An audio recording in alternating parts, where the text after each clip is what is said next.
এবার হচ্ছে ধরুন পাশাপাশি অনেকগুলো ছোট ছোট হসপিটাল আছে, আপনাকে তো বড় হসপিটাল করতে গেলে একটা বড় হসপিটাল করতে হবে আশেপাশের পরিষেবাটা দিতে গেলে। সব জায়গাটায় যদি আপনি ডাক্তার দেন কি করে করবেন? তাও প্রায় 10,000-এর মতো ডাক্তার নার্স আমরা নিয়েছি। আমরা এমনকি যারা আশেপাশে লোকালি ট্রিটমেন্ট করে তাদেরও নিয়ে নিচ্ছি, কিন্তু আমার প্রয়োজন আরও।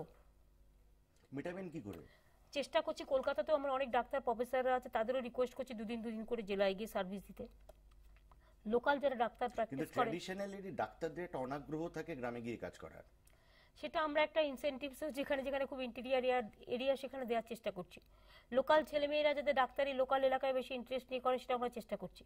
কারণ যে পুলিশের যেমন ধরুন যারা কনস্টেবলের কাজ করছে, আমরা বলেছি 15 বছর সে বাইরে জেলায় কাজ করবার পরে নিজের জেলায় ফিরে আসবে, এটা অলরেডি আমরা প্রসেস স্টার্ট করে দিয়েছি। এরকম অনেক সুযোগও দেওয়া হচ্ছে। আমি চাই আরও ছেলেমেয়েরা, ডাক্তারের প্রবলেম কি যেমন অনেকে জানে না, এটা আমি কাজ করতে গিয়ে জানলাম, নিউরোলজি সিট কোথায় ছিল মাত্র 6টা। ক্যান ইউ ইমাজিন, এত বড় একটা স্টেট নিউরোলজির ডাক্তার নেই। সিটটাকে তো বাড়াতে হবে। 66 বছরে মেডিকেল কলেজের সিট হয়েছিল মাত্র 1300, আর এই 4 বছরে আমরা বাড়িয়ে ওটা করেছি 2900 ডেন্টাল নিয়ে। আপনার পরিকল্পনায় আরো আলোচনা করব। আমাদের এখন একটা বিরতিতে যেতে হচ্ছে, বিজ্ঞাপনের বিরতি নয়, খবরের বিরতি। কয়েক মিনিটের মধ্যেই ফেরত আসছি মমতাদির সঙ্গে আলোচনায়।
দেশে 6টি রাজ্যে নির্বাচনের দিন ঘোষণা। পশ্চিমবঙ্গে 6 দফায় 7 দিনে ভোট। 1 মাসের ভোট পর্ব শুরু 4 এপ্রিল, শেষ হবে 5 মে। ফল ঘোষণা 19 মে।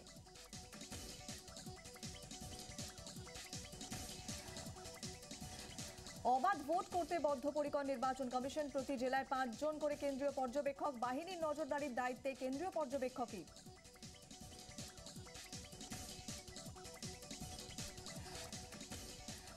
তৃণমূলের প্রার্থী তালিকার চমক। সোহম, লক্ষ্মীরতন, রহিম নবী, বৈশালী ডালমিয়া সহ নতুন মুখ 94টি। নন্দীগ্রামে প্রার্থী শুভেন্দু।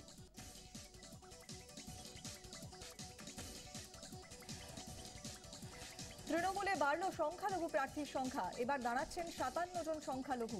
ভাঙড়ের রেজাক মোল্লা, মঙ্গলকোটে প্রার্থী সিদ্দিকুল্লাহ।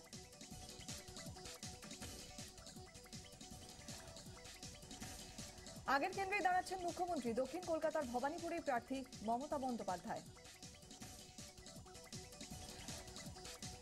কামারহাটিতে প্রার্থী মদন মিত্র। মমতার ঘোষণা শুনে উচ্ছ্বসিত প্রাক্তন পরিবহন মন্ত্রী। জেলে মিষ্টি বিতরণ। দ্বিগুণ উদ্যমে ভোটে ঝাঁপানোর নির্দেশ অনুগামীদের।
ফিরে এলাম বিরতির পরে।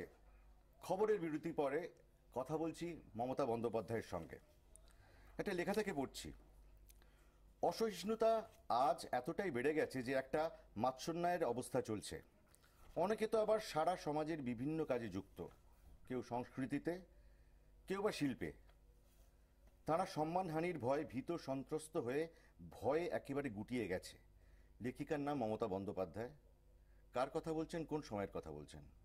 অসহিষ্ণুতা বই থেকে। মাৎসন্যায় ব্যাপারটা কি আপনি বলছেন? আরেকবার বলতে হবে।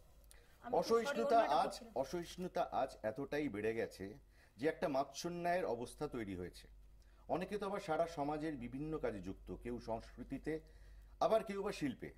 তারা সম্মানহানির ভয়ে ভীত সন্ত্রস্ত হয়ে ভয়ে একেবারে গুটিয়ে গেছে। এটা আপনি সামগ্রিক ইয়ের কথা, পশ্চিমবঙ্গ না, এই অসহিষ্ণুতা।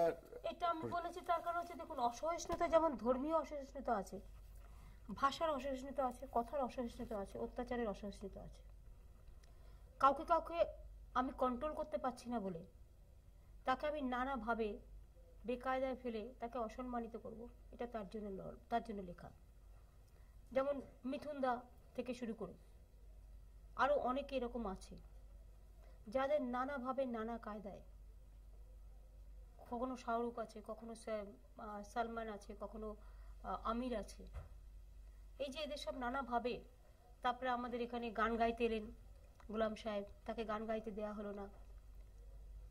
এইসব নানা কারণকে কেন্দ্র করে যখন এই জিনিসগুলো হয়, আর ভয়েরা প্রতিবাদ করতে পারে না। তার কারণ কেউ বা সাংস্কৃতিক কর্মী, কেউ বা শিল্পী, কেউ বা ইন্ডাস্ট্রিয়ালিস্ট। প্রতিবাদ করতে গেলে তাদের নানা রকম জুজুর ভয় দেখানো হয়। জুজু তো নানা রকম এজেন্সি আছে যারা হয়তো আপনাকে আইনত কিছু করতে পারবে না, কিন্তু একবার ডাকার নাম করে আপনাকে অপমান করে দেবে, অসম্মানিত করবে সমাজের চোখে। আমি সেটাই বলেছি, মাৎসন্যায় তখনই হয় যখন একটা সরকার প্রথমে ক্ষমতায় এসে ভাবে আমি ভগবান হয়ে গেছি। King can't do a wrong thing. যার ইচ্ছে যাই, দাদ্রি থেকে শুরু করে ঘটনাগুলো ঘটলো। শাহরুখকে দেশ থেকে তাড়িয়ে দেওয়ার কথা বলা হলো, গেট আউট ফ্রম ইন্ডিয়া। এগুলো আমার মনের মধ্যে খুব রিঅ্যাকশন হয়েছিল। আজকে থেকে আপনি তৃণমূলের ব্যাচটা ঢেকে গেছে, তৃণমূলের ব্যাচটা পড়া শুরু করলেন? আজকে থেকে ইলেকশন অ্যানাউন্স হয়ে গেছে, সুতরাং এটা আমার পার্টির প্রতীক চিহ্ন, জোড়া ফুল, এটা আমার গর্ব। ঘাসফুলটাকে আমরা জোড়া ফুল বলি। তৃণমূল, আপনি পশ্চিমবঙ্গকে বেশি ভালোবাসেন না তৃণমূলকে বেশি ভালোবাসেন? আমি সবচেয়ে বেশি ভালোবাসি মানুষকে, এবং মানুষকে ভালোবাসি বলেই দলটা তৈরি করেছিলাম। এই দলটা মানুষের দল। মানুষ ভালো থাকলে তবে আমার দলটা ভালো থাকবে, আর দলটা ভালো থাকলে আমরা ভালো থাকবো, আর সবাই ভালো থাকলে তবে আমরা ভালো থাকবো। কাজে মানুষ এবং দলটা অঙ্গাঙ্গিভাবে জড়িত। তাই তৃণমূলকে বেশি ভালোবাসেন? মানুষকে ভালোবাসি, মানুষের জন্যই তৃণমূল। না, আপনি কি তৃণমূলকে এত কেন ভালোবাসেন? তৃণমূলকে এত ভালোবাসি তার কারণ তৃণমূলটা আমার সৃষ্টি, এবং তৃণমূলটা হচ্ছে তৃণমূল। একটা কথায় বলে দিই তৃণমূলটা কেন, এটা আমার নিজেরই লেখা। এটা আমাদের ছেলেমেয়েরা অবশ্য প্রচার করবে। যেহেতু আপনি কোয়েশ্চেনটা তুললেন বলে জাগো বাংলাটা আমার হাতে ছিল, দেখুন এটা আমার কিছু করার নেই। এটা আমাদের জাগো বাংলা কাগজ, যদিও সাপ্তাহিক কাগজ, খুবই ছোট কাগজ, কিন্তু এখানে কখনো কখনো আমরা আমাদের কথা লিখি, আমরা অসহিষ্ণুতার কথা লিখি না। কারণ তৃণমূল মানে কি? তৃণমূল মানে আমি 5 বছরে যদি আপনাকে একটা, 5 বছর এখনো হয়নি, 5.25 বছর, আমি যদি একটা জাস্ট আপনাকে কবিতার ভাষায় বলি, তৃণমূল কেন আমি করি, তৃণমূলের সরকার আমার কেন প্রয়োজন, একটা দুটো ঘটনা দেখে এটাকে বিচার করবেন না। তৃণমূল আছে বলে বাংলা আজ অনেক এগিয়ে গেছে, এবং মানুষ শান্তিতে আছে, স্বস্তিতে আছে, সংহতি আছে, সম্প্রীতি আছে। আমি মনে করি তৃণমূল মানে এসেছে সুদিন দুঃশাসনের প্রতিকার। তৃণমূল মানে রাম আর রহিম, শিখ খ্রিস্টান একাকার। আমি কিন্তু সংহতির কথা বলে দিলাম, তৃণমূল যেটা পারে। তৃণমূল মানে পেট ভরে ভাত, খাদ্য সাথীর আহ্বান। তৃণমূল মানে সবুজ সাথীতে কন্যাশ্রীর জয়গান। তৃণমূল মানে ছাত্র যৌবন, যুবশ্রীর নতুন সকাল। তৃণমূল মানে সুষম স্বাস্থ্য, বিনা পয়সায় হাসপাতাল। তৃণমূল মানে রায় বেশি ছৌ, মাটির গন্ধে বাউল গান। তৃণমূল মানে কৃষকের ঘরে স্বপ্নে পোনা সবুজ ধান, যেটা আমার খুব প্রিয়। তৃণমূল মানে এগিয়ে বাংলা, শিল্প শিক্ষা সংস্কৃতি। তৃণমূল মানে 4 বছরে পূর্ণ সকল প্রতিশ্রুতি। তৃণমূল মানে বুক চিতিয়ে দুর্বৃত্তের মোকাবিলা। তৃণমূল মানে আজ আগামীতে বিশ্বসেরা বাংলা, যেটা আমার থিম। তৃণমূল মানে ঘাস ফুলে ভোর আধারে আসার আলো। তৃণমূল মানে আমি ভালো আছি, তুমিও থাকবে ভালো। তৃণমূল মানে শির দ্বারা সোজা বাংলার মানহুস। তৃণমূল মানে সামনে জনতা, সঙ্গে মামাটি মানুষ। এই জন্যই ভালোবাসি। এত লেখার টাইম পান কখন? এই রে হ্যাবিট, কখন টাইম পাই এটা বললে তো সারাক্ষণই তো আমায় কিছু না কিছু আপনি তো করতে হয়। একাধারে আর্টিস্টও, ছবি আঁকার জন্য টাইম বার করতে হয়, প্লাস এতগুলো বই বার করেছেন। ছবি আঁকতে গেলাম, সেটা নিয়েও তো অনেকে আমার আপত্তি, আমি কেন ছবি আঁকবো, আমি কেন ছবি বিক্রি করবো, আর ছবি আঁকার টাকা সবাই আমি নিই। এত দাম দিয়ে বিক্রি হলো ছবি, সেই প্রশ্ন তুলেছে। প্রশ্ন আসে, বুঝুন মিথ্যে কথা বলি, কত ছবি তার বিক্রি হয়, সেই টাকা আমি একটাও নিইনি, আমার ব্যাংকে একটাও নেই। সেই টাকাগুলো আমি চিফ মিনিস্টার রিলিফ ফান্ডে দিয়ে দিচ্ছি, গভর্নর রিলিফ ফান্ডে দিয়ে দিচ্ছি, স্প্যাস্টিক সোসাইটিকে দিয়ে দিচ্ছি। আমি নিই না, আমার প্রয়োজনটা কোথায়? আমি তো গভর্নমেন্টের থেকে 1 পয়সা মাইনেও নিই না, যে গাড়িটা চুরি তেলটাও নিজেরাই করি। আমি তো কোনো সরকারি সার্কিট হাউসে গিয়ে থাকলে তার ভাড়াটা নিজে দিয়ে দিই, চায়ের পয়সাটাও নিজে খরচ করি। আমি তো 50,000 টাকা করে পেনশন পেতে পারি পার্লামেন্টে, সেটাও নিই না। আমার তো চলে আমার বই লেখার রয়্যালটি, গানে যে সুর দিই, আমার গোল্ডেন ডিস্ক পাওয়া গানের ক্যাসেট আছে, আমার প্রায় 65টা বই আছে বাজারে, তার থেকে আমি রয়্যালটি যেটা পাই সেটা থেকে আমার চলে যায়। এবং এগুলো ম্যাক্সিমাম দেশ পাবলিশার্সের বই, কটা 2-1টা ত্রিদীপদাকে দিয়েছি, 2-1টা রোলি বুক স্টক্স সব জায়গায় আছে। বই লেখার রয়্যালটিতে আমার চলে যায়, আমি একা মানুষ, আমার কিসে লাগবে? বাড়ি ফিরে লেখেন না নবান্নে যখন? আমি যখনই সময় পাই লিখি। আমি কখনো প্লেনে এখান থেকে শিলিগুড়ি গেলাম বা দিল্লি গেলাম, সেখানে বসে লিখতে শুরু করে দিই। আমি ধরুন রাত্রির বেলায় হয়তো একটু সময় পেলাম, আমি লিখতে শুরু করে দিই। আমি হয়তো নবান্নে কাজ করছি, কাজটা কমপ্লিট হয়ে গেছে, বসে আছে, লিখতে শুরু করে দিলাম। আমার একটা ব্যাড হ্যাবিট আছে, কিছু করতে হবে। চলো কিছু করতে পারি, দেখুন আপনাদের এখানে এসে 3-4টে বই, খাতা, একটা সঞ্চয়িতা, একটা আমার তামান্না বই, কিছু না কিছু আমার কাছে থাকেই।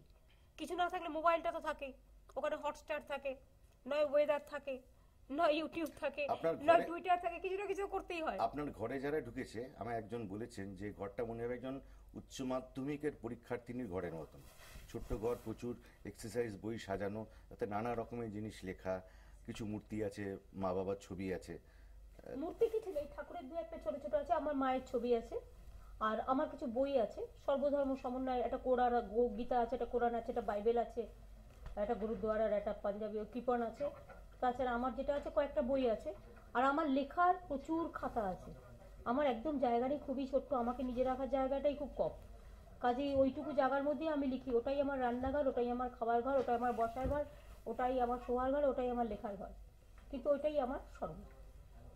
আচ্ছা, এবার আমার পশ্চিমবঙ্গবাসীর থেকে আর কি পক্ষ থেকে একটা প্রশ্ন আছে। হ্যাঁ, তো যেটা হচ্ছে যে ধরুন